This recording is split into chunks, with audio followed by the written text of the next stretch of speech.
পলাতক ৪০ কর্মকর্তার পুলিশ পদক প্রত্যাহার করেছে অন্তর্বর্তীকালীন সরকার।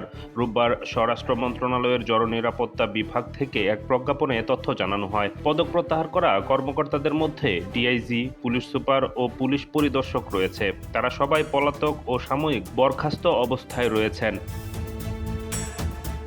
সিনিয়র সহকারী সচিব তৌসিফ আহমেদ স্বাক্ষরিত প্রজ্ঞাপনে বলা হয়, ইতিমধ্যে নিজ কর্মস্থল থেকে পলায়ন করা বিভাগীয় ব্যবস্থা গ্রহণের কার্যক্রম প্রক্রিয়াধীন রয়েছে।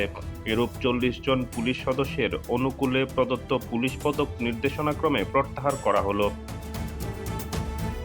পদক প্রত্যাহার করা পুলিশ সদস্যদের অনুকূলে পদক সংক্রান্ত আর্থিক সুবিধাদি বন্ধ করা হলো। এছাড়াও এর আগে পদক সংক্রান্ত গৃহীত যাবতীয় সকল অর্থ ফেরত দেওয়ার নির্দেশ দেওয়া হয়েছে।